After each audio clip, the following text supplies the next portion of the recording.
The halls of the Galactic Defense Academy bustled with activity as students from 100 different worlds rushed to their classes. The Academy was the pride of the Galactic Coalition, training the best and brightest to defend their unified civilization against any threats. Zixtal walked carefully through the crowd, his crystalline limbs catching the light from the overhead illumination panels. Unlike the other students who pushed and shoved, he moved with precision, calculating each step to avoid collisions. His species, the Arcturians, valued logic and careful thinking above all else. "Zixtal, wait up," a voice called out from behind. He turned to see Vila running toward him. Her skin shifted from a calm blue to an excited yellow as she approached. Centaurians were known for their empathic abilities and their skin that changed color with their emotions. "Good morning, Vila," Zixtal said. "Are you prepared for Professor Zelthrax's research assignment today?" "Yes. And I found Chlor already. He's saving us seats in the lecture hall," Vila replied, her skin now settling into a pleased green shade. They made their way to the massive lecture hall where hundreds of cadets were finding their places. Near the front, a large figure waved enthusiastically. Chlor, their Rigelian friend, was impossible to miss with his towering height and broad shoulders. Rigelians came from a high-gravity world, giving them incredible physical strength. "Took you long enough," Chlor boomed as they approached. "The professor will be here any minute." They had barely taken their seats when Professor Zelthrax entered the room. The old Medusan moved slowly, each of his four arms carrying different teaching devices. His large dome-shaped head contained an impressive brain capable of processing multiple complex thoughts simultaneously. "Today marks the beginning of your historical research projects," the professor announced. "You will work in your assigned groups to investigate species classified as unsuitable for coalition military service. This understanding is critical for future officers." Holograms appeared above each group of students showing their assigned research topics. Most groups received well-known dangerous species like the savage Kronax or the unpredictable Vesperians. When the hologram appeared above Zixtal, Vila, and Chlor, they all looked at it with confusion. "Earth?" Chlor whispered. "What's special about Earth?" The hologram showed a blue and green planet that looked rather ordinary. The information panel next to it was mostly empty, except for a bright red Code 7 designation and a simple note. "Under no circumstances are humans to be recruited or conscripted for Galactic Coalition military service." "How strange," Vila said, her skin turning a curious purple. "They don't look dangerous." The hologram showed images of humans going about their daily lives. They walked on two legs, had no special physical features, and appeared to have very basic technology. "Their classification makes no logical sense," Zixtal observed. "They are physically weaker than most species, have no natural weapons, and their technology is at least 200 years behind the Coalition standard." Professor Zelthrax approached their table, noticing their confusion. "I see you've been assigned the humans. An interesting choice. Professor, why are they classified as Code 7? Vila asked. "They seem harmless." The professor's usual calm demeanor changed. He seemed suddenly uncomfortable, his skin paling slightly. "That information falls under Regulation 459B. Not all details are available to cadets. Focus on what is in the public record." He quickly moved on to the next group, leaving the three friends even more confused and curious. "Did you see that?" Chlor whispered. "He got nervous. Professor Zelthrax never gets nervous." "Something about, these humans must be significant," Zixtal said. The reaction was most illogical for such an apparently minor species. After the class ended, the three friends went to the Academy library to begin their research. The library was a massive structure, filled with data terminals that could access the Coalition's vast knowledge network. "Let's see what we can find about Earth and humans," Vila said as she activated a terminal. The information available was surprisingly limited. Earth was located in an unremarkable solar system in the Orion spiral arm. Humans had only recently developed space travel and had barely explored their own solar system. Their society was fragmented into nation-states and they had no unified world government. "This doesn't make sense," Chlor said, scratching his head. "The Kronax are classified as dangerous because they eat other sentient beings. The Vesperians, can control minds, but humans? They just seem ordinary. There must be more to this story, Zixtal said. The classification is clearly based on something not in these public records. Vila's fingers moved quickly across the terminal, her skin now a deep concentration blue. Maybe we can find something in the historical incident reports? She tried several search combinations until something appeared on the screen. Look at this. There was an incident 50 standard years ago. It's called the Diplomatic Incident and involves Earth representatives named John Carter and Lisa Monroe. The file was heavily redacted with most details blocked out, but they could see that the humans had somehow ended up on a coalition ship. During the Mesic conflict, one of the bloodiest wars in recent coalition history. It says here they were accidentally brought aboard during a scouting mission, Zixtal read. The mission itself was in violation of coalition protocols because it made direct contact with Earth. But what happened after they were brought aboard? Clor asked. That's the part that's all blacked out. Vila's skin flickered with excitement. I think I know how we can find out more. My advanced data retrieval class taught us how to cross-reference partially redacted files. Her fingers flew across the terminal again. Look here. The incident report is connected to the service record of Commander Dravnak. He was the commanding officer present during whatever happened. Is he still active in the coalition fleet? Zixtal asked. Vila shook her head. No, he retired shortly after the incident. According to this, he now lives as a recluse on a small moon in the Procyon system. Clor leaned back in his chair, which creaked under his weight. So if we want to know the truth about humans and why they're forbidden from joining our military, we need to speak with this Dravnak person. Precisely, Zixtal said. But getting permission to leave the academy for such a journey would be impossible. The three friends looked at each other, a silent understanding passing between them. The training break is coming up in 2 weeks, Vila said, her skin turning a mischievous orange. We're allowed to leave campus then. Procyon 4 is only a day's journey by standard transport, Zixtal added. Clor grinned, showing his large teeth. Then it settled. During the break, we find this commander and learn the truth about the humans. They didn't know it yet, but their simple research project was about to change their understanding of the galaxy forever. 2 weeks passed quickly. The three cadets spent every free moment preparing for their secret trip to Procyon 4. Zixtal created false travel documents in case anyone asked why 3 academy students were traveling so far during the break. Vila studied all available information about Commander Dravnak, learning that he was a decorated war hero who had served in the coalition fleet for over 40 years. Clor focused on arranging their transportation, finding an affordable passenger ship that would get them to Procyon 4 and back before the break ended. On the first day of the academy break, they met early at the civilian spaceport near the academy. The massive structure bustled with travelers from hundreds of worlds, providing perfect cover for 3 cadets who shouldn't be traveling so far from the academy. Are we sure about this? Vila asked, her skin turning a nervous gray color. If we get caught, we could be expelled. The risk is acceptable given the potential knowledge gain, Zixtal replied. This mystery requires further investigation. Clor grinned, slapping them both on the back and nearly knocking Vila over. Where's your sense of adventure? This is going to be interesting. Their ship was old but well-maintained. It carried mostly traders and workers traveling between star systems. No one paid much attention to 3 academy cadets sitting quietly in the passenger area. The journey took 20 standard hours, during which they reviewed everything they knew about humans and Commander Dravnak. It says here that Commander Dravnak requested early retirement immediately after the incident with the humans, Vila said, looking at her datapad. That's unusual for someone with such a successful career.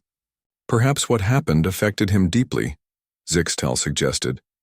When they finally arrived at Procyon 4, they found a small, rocky moon with a thin atmosphere. Only a few thousand people lived there, mostly miners and those seeking privacy. The main settlement was a collection of domes connected by enclosed walkways. According to public records, Commander Dravnak lives in the northern section, Vila said. It's marked as a private residence. They rented a small ground vehicle and drove across the moon's barren surface. After an hour, they reached a dome standing alone, separate from the main settlement. It was smaller than the others, with darkened windows and a general air of isolation. "This is it," Clor said, stopping the vehicle. "Let's hope he's willing to talk to us." They approached the entrance and activated the communication panel. For several minutes there was no response. Just as they were about to give up, a gruff voice came through the speaker. "Go away.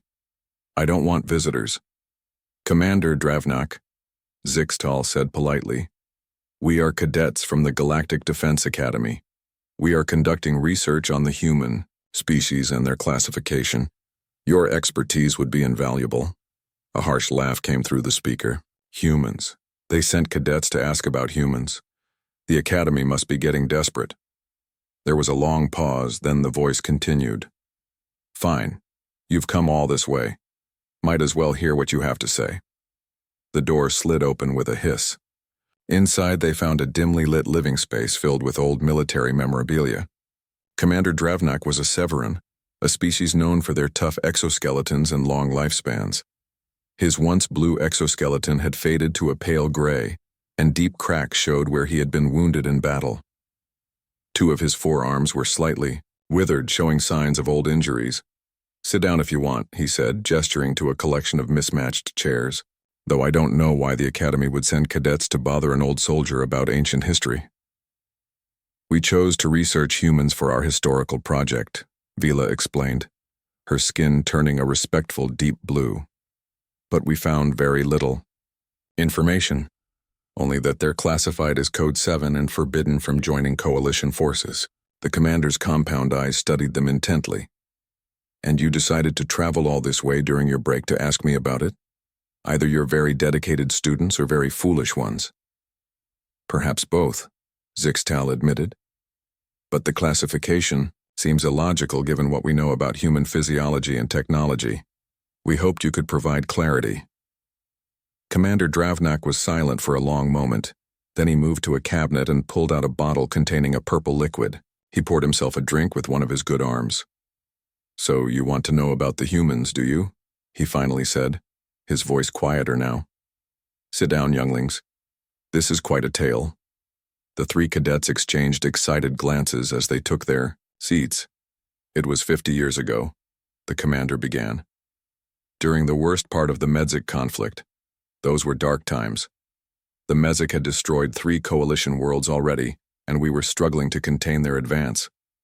He took a sip of his drink before continuing. "I was commanding the scout vessel Stardancer. We suffered damage in an engagement with a Medzik patrol and needed emergency repairs. The nearest safe place to land was an uncontacted world, Earth."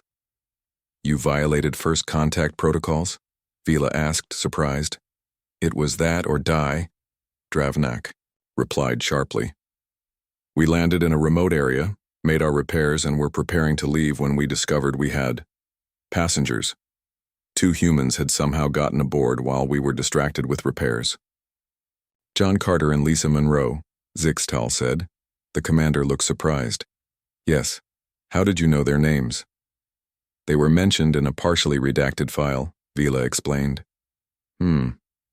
Well, John was a military veteran from their armed forces, retired, but still very fit. Lisa was some kind of engineer. Both were camping in the area and saw our ship. Curious creatures, humans." Clor leaned forward. "What happened then?" "Protocol was clear. We should have wiped their memories and returned them immediately. But as we were preparing to do so, we were attacked by a Medzik ambush party. 3 of my crew were killed in the first volley, and our systems were badly damaged." The commander's eyes seemed to look into the past. "We were outnumbered and outgunned. The Medzik would board us, kill the rest of my crew, and take our ship. That's when something unexpected happened. The humans offered to help," Vila guessed. "Yes, we were skeptical, of course. What could these primitives possibly contribute? Their species had barely reached their own moon. But we were desperate." Dravnak finished his drink and set down the glass. John quickly grasped our tactical situation and suggested defensive positions that none of us had considered. Lisa looked at our damaged systems and started improvising repairs using methods that shocked our engineers. They were able to understand advanced coalition technology? Zixtel asked, finding this difficult to believe. Not the details, no. But the principles? Yes. Humans have a remarkable ability to adapt and improvise. Lisa couldn't explain how our propulsion system worked, but she could see how to reroute power to keep it functioning. The commander paused, seeming reluctant to continue. But that wasn't what caused the Code 7 classification, was it? Clor pressed no. Dravnak said quietly. What happened next is why humans are forbidden from joining the coalition military. The Mezig boarding party breached our hull and we were forced into direct combat. His withered arms twitched slightly as if remembering old pain. The diplomatic report called it unexpected physiological responses to threat stimuli, Dravnak said. But there was nothing diplomatic about what I witnessed. The three cadets leaned forward, completely focused on Commander Dravnak's words. The old soldier's eyes seemed distant, as if he was seeing events from long ago. When the Mezig boarding party breached our hull, we were in serious trouble, he continued. Coalition forces are trained for space combat, but we're not natural fighters. Most species in the coalition evolved as cooperative groups. The Mezig, however, evolved as predators. Dravnak stood up with some difficulty and moved to a storage unit on the wall. He returned with a small device that he placed on the table between them. When he activated it, a holographic image appeared, showing the interior of a coalition ship. This is security footage from that day, he explained. It's classified, but I kept a copy. I watch it sometimes to remind myself. The footage showed a corridor inside a ship. Coalition crew members were taking defensive positions, looking nervous. Among them were two figures that looked different. Humans. The male was tall and lean, the female shorter with long hair tied back. That's John and Lisa, Dravnak said, pointing. Watch what happens next. In the footage, the ship's hull suddenly breached. Large insect-like creatures poured through. The opening. Mezig soldiers. They moved with frightening speed, attacking the coalition defenders. The coalition crew fought back, but they were clearly overwhelmed. We were losing, Dravnak said simply. The Mezig were stronger and faster than us. They would have taken the ship. The cadets watched as the two humans in the footage looked at each other. Something seemed to pass between them, a silent communication. Then, before anyone could stop them, they moved toward the fighting. What I'm about to show you is why humans are classified as Code 7, the commander said quietly. On the screen, the male human, John, suddenly changed. His posture shifted, his movements became different. His face took on an expression that made even Clor, the strongest of the cadets, feel uneasy. The Coalition Science Division later called this combat activation syndrome, Dravnak explained. It's unique to humans. When faced with extreme danger, especially when protecting others, humans undergo a physiological transformation. The cadets watched in astonishment as John moved into combat with the Mezig. He didn't have the strength or natural weapons of the insect-like aliens, but he moved with a speed and precision that seemed impossible for his species. He used a piece of broken equipment as a weapon, striking with devastating accuracy. His heart rate doubled, Dravnak said. His adrenal glands flooded his system with chemicals. His pain receptors dulled. His strength increased by almost 30%. But most importantly, his mind changed. He became what humans call hyper-focused. On the screen, the female human was also changing. Rather than joining the direct combat, Lisa ran to a control panel. Her fingers moved over the alien technology with surprising speed. Lisa was experiencing something similar, the commander continued. Her thought processes accelerated. She was solving problems and seeing connections that our engineers couldn't see, especially under pressure. The footage showed Lisa rerouting ship systems. Suddenly, the corridor's environmental controls activated, releasing a freezing gas that slowed the movement of the Mezig attackers. Meanwhile, John had engaged 3 Mezig soldiers at once, moving between them with a fluid grace that seemed impossible. Humans call this being in the zone or flow state, Dravnak said. For most species, extreme stress impairs function. For humans, it can enhance it. They become more efficient, more focused, and significantly more dangerous.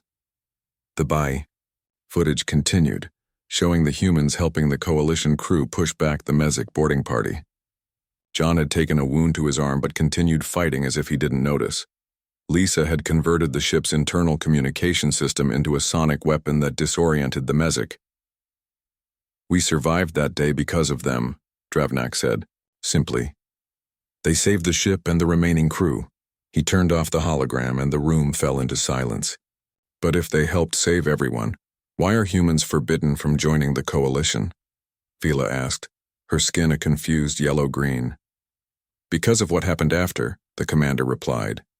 "When the fighting ended, the coalition medical team examined the humans. John had 3 broken fingers, a deep cut on his arm, and multiple bruises. Lisa had burned her hands on exposed wiring and had a concussion from an explosion." Dravnak leaned forward.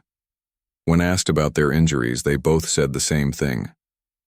"I didn't notice." Their bodies had suppressed pain signals during combat. Even more concerning was their psychological state. "Were they traumatized?" Zixtal asked. "The opposite," Dravnak said. "They were excited, energized."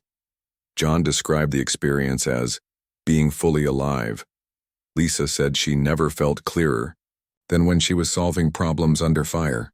The commander poured himself another drink. Coalition psychologists were deeply troubled. Every other known sentient species experiences combat as traumatic. Most require extensive therapy after violent encounters. Humans, however, can be physiologically and psychologically enhanced by it. So they were classified as dangerous because they enjoy fighting? Clore asked, trying to understand. "Not exactly," Dravnak said. "They don't all enjoy it. But they are uniquely adapted for it in ways no other species is." The coalition began a secret study of human history after this incident. What they found was disturbing. He pulled out a data pad and brought up images of Earth history. The cadets saw humans in various periods of their development, always with weapons, always in conflict. "Human history is dominated by warfare," Dravnak explained. "They fight for resources, for territory, for beliefs, sometimes simply for dominance." Most troubling to the Coalition Council was the discovery that human technological advancement accelerates during periods of conflict. The images showed human technology evolving rapidly during what the commander identified as World Wars and Cold War periods. The coalition was built on principles of cooperation and mutual benefit, Dravnak continued. "War is seen as a failure of diplomacy, a last resort. For humans, war has often been a driver of progress and a constant throughout their history." The commander looked at each of the cadets in turn. "Now you understand the dilemma. Humans are incredibly effective warriors. Their bodies and minds are uniquely adapted for combat situations. Their technology advances fastest when they're in conflict. If the coalition were to recruit humans for military service, they might change the nature of the coalition itself," Zixtal finished, understanding dawning on him. "Exactly," Dravnak nodded. "The fear wasn't just about what humans could do in battle. It was about how they might transform the coalition's approach to conflict over time." Vila's skin had turned a thoughtful blue. "But that's not the whole story, is it? There's something more you haven't told us." The old commander smiled slightly. "Very perceptive, young Centaurian. Yes, there's more to this story than the official record shows." Commander Dravnak stood up slowly, his old joints creaking. He walked to a hidden panel in the wall of his home and pressed his hand against it. The panel slid open to reveal a small, secure storage compartment. From inside, he removed a data crystal that glowed with a soft blue light. "What I'm about to show you isn't in any official record," he said. "After the incident, the Coalition Supreme Council held an emergency meeting. They needed to decide what to do about humans." He inserted the crystal into his data pad. New images appeared, showing a large circular room filled with representatives from dozens of different species. They sat in tiered seating, all facing toward a central platform. "This is restricted footage from that council meeting," Dravnak explained. "I was called to testify about what I had witnessed. In the footage, a younger version of Commander Dravnak stood on the central platform. His exoskeleton was whole then, unmarked by the cracks and damage he now carried. He was describing the events aboard his ship, just as he had told the cadets. The council was divided on how to respond, the commander said.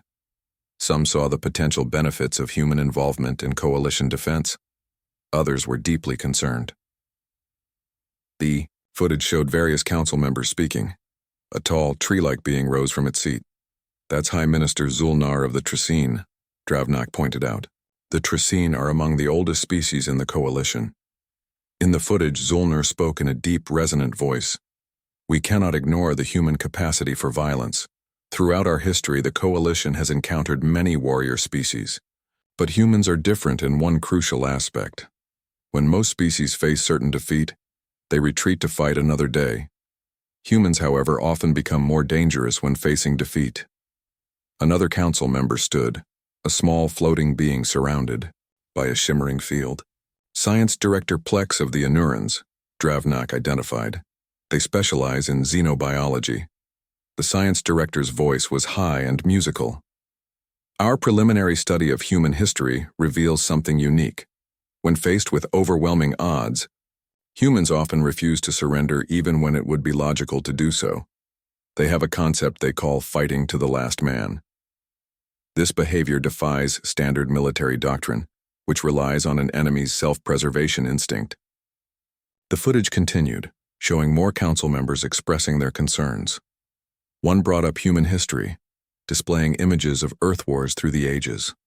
Another mentioned human entertainment, showing how humans created stories that celebrated victory against impossible odds. The council was especially troubled by one aspect of human psychology, Dravnak told the cadets. Humans can be motivated by abstract concepts to a degree no other species can match. They will fight and die for ideas like freedom, justice, or revenge. On the screen, another council member was speaking. A liquid-based life form contained in a transparent suit. The most dangerous aspect of humans may be their ability to hold grudges across generations, the liquid being said. Most species in the coalition practice forgiveness as a logical means of maintaining social harmony. Humans, however, can maintain group grievances for centuries. Clor shifted uncomfortably in his seat. They sound terrifying when described like this. Any species can sound terrifying if you only focus on certain traits, Dravnak replied. Humans also show remarkable compassion, creativity, and adaptability. That's what made the council's decision so difficult. The footage showed more debate among the council members. Some argued that humans could be valuable allies if properly integrated into coalition society. Others insisted they were too unpredictable and dangerous. Eventually, the council took a vote, Dravnak said. They decided that Earth would be designated a Code 7 prohibited zone. No recruitment, no contact, and extensive measures to prevent humans from detecting galactic civilization until they had evolved beyond their combative nature. The commander shut off the footage. John and Lisa were returned to Earth with their memories modified. As far as they knew, they had simply gone camping and had an enjoyable time. All evidence of the encounter was removed. So that's the end of the story? Zixtal asked. Humans remain isolated because they're too dangerous?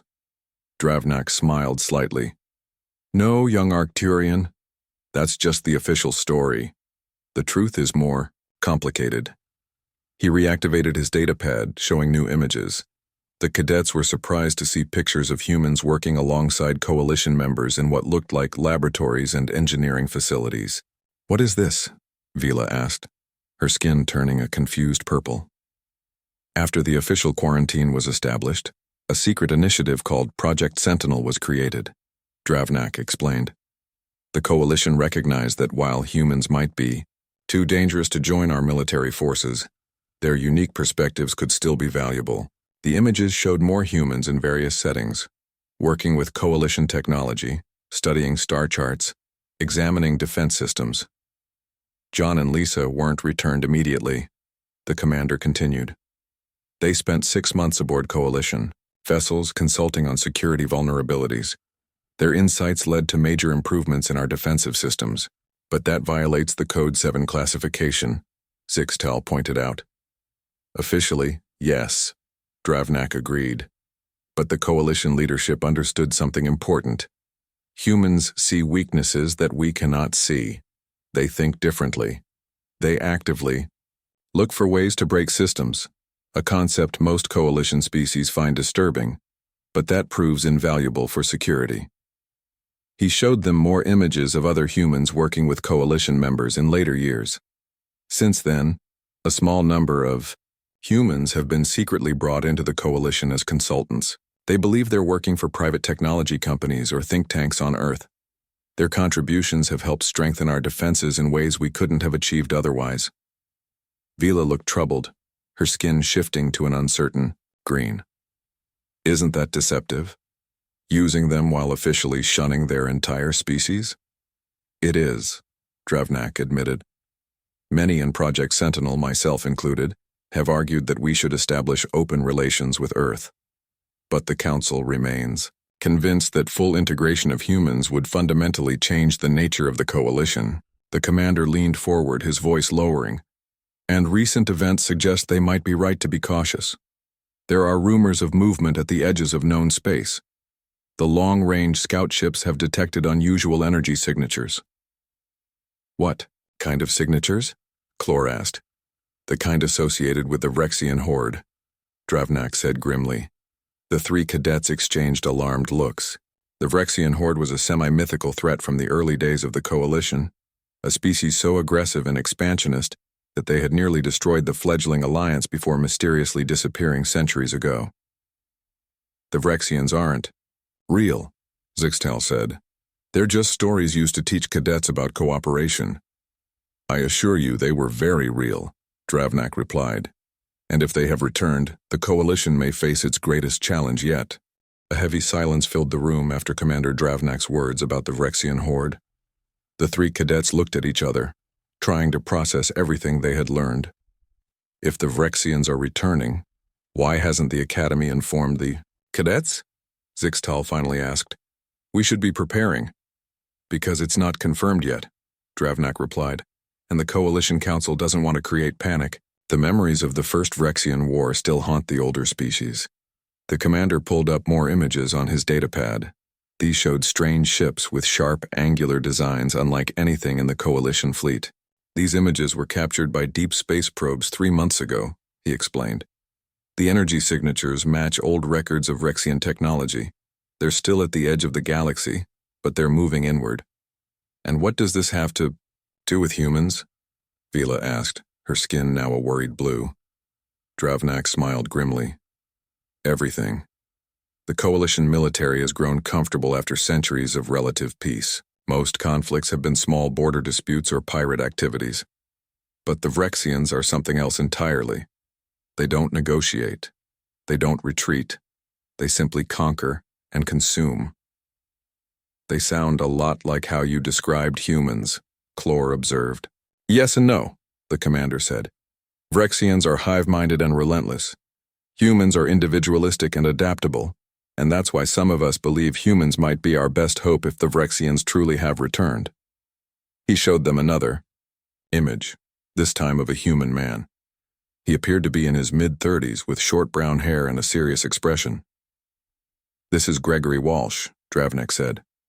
He's a security specialist from Earth. He thinks he's been recruited by a technology company to test their security systems.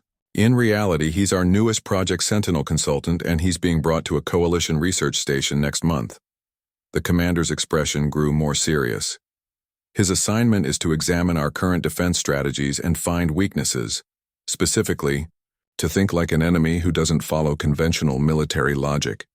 You're using humans to help prepare for the Vrexians, Zixtal said, understanding dawning on him, because they think differently than other coalition species.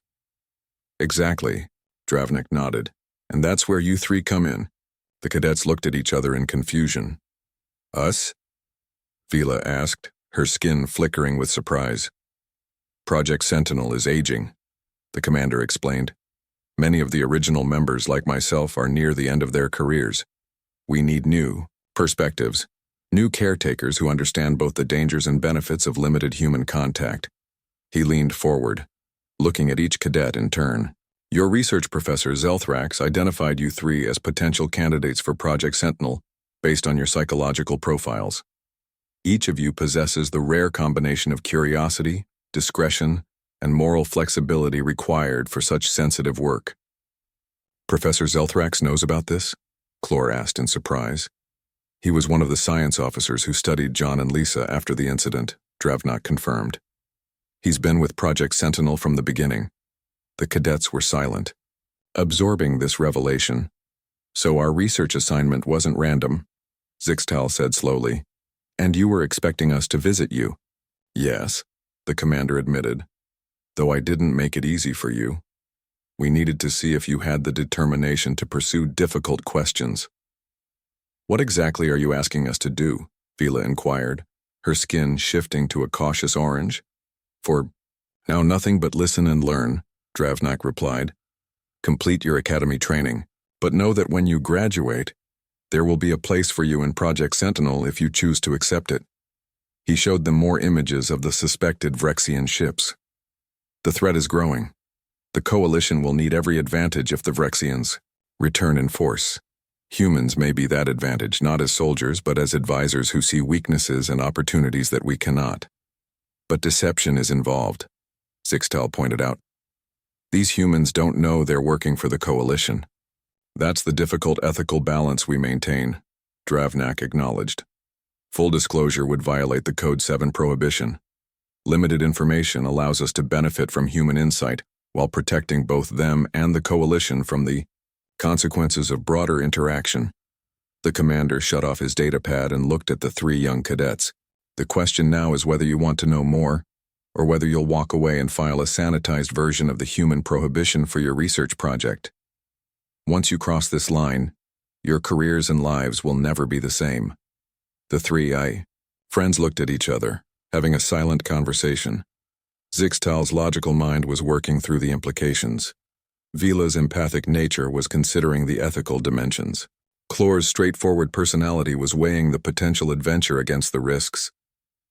After a moment, Zixtal spoke for all of them. We want to know more. Dravnak nodded approvingly. Then let me tell you about Gregory Walsh's first assignment. He's going to help us prepare for something the Coalition has feared since its founding, the return of the Vrexian horde. The commander's expression grew solemn.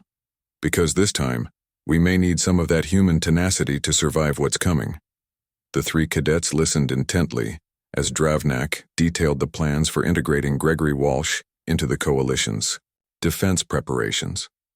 He explained how the human would be gradually introduced to alien technology under the guise of prototype testing for his supposed Earth employer. What's most valuable about humans like Gregory, Dravnak explained, is that they ask questions no one else thinks to ask. They look for flaws and weaknesses instinctively. Where Coalition engineers design systems to work perfectly, humans immediately wonder how to break them. As the commander continued his explanation, a soft alert chimed from his datapad. He checked. It and his expression changed. It seems our time is up, he said. There's a Coalition transport ship arriving in the Procyon system. Officially, it's on a routine patrol, but the timing suggests Professor Zelthrax sent it to retrieve you. Will we get in trouble for coming here? Vila asked worriedly. No, Dravnak assured them. This was all part of the test. But now you have a choice to make. The ship will take you back to the academy. When you arrive, Professor Zelthrax will ask about your research findings. And what should we tell him? Clor asked. The truth, or part of it, the commander replied. Tell him what you learned about the official reasons humans are prohibited from joining the Coalition. Your knowledge of Project Sentinel and the Vrexian situation should remain between us for now. He stood up, signaling that their meeting was ending. Complete your research project. Graduate with honors. And when the time comes, remember what you've learned here. The future of the Coalition may depend on how we handle our relationship with humans. As the three cadets prepared to leave, Dravnak gave them each a small data chip. Official history of the human prohibition, cleared for academy research. But there's also a secure file that will only open when you graduate. Consider it an invitation to a more interesting future. The cadets thanked the commander and made their way back to their vehicle. As they drove toward the main settlement where the coalition ship would dock, they were quiet, each lost in their own thoughts. "Do you think we'll actually join Project Sentinel after graduation?" Vila finally asked. "I believe it would be the logical choice," Zixtel replied. "The potential benefits to the coalition outweigh the risks." Chlor grinned widely. "Plus, I'd really like to meet one of these humans. They sound fascinating." The three friends looked up as a coalition ship descended through Procyon Fu's thin atmosphere, its lights bright against the darkening sky. Their lives had changed today, and they knew that their understanding of the galaxy and humanity's place in it would never be the same.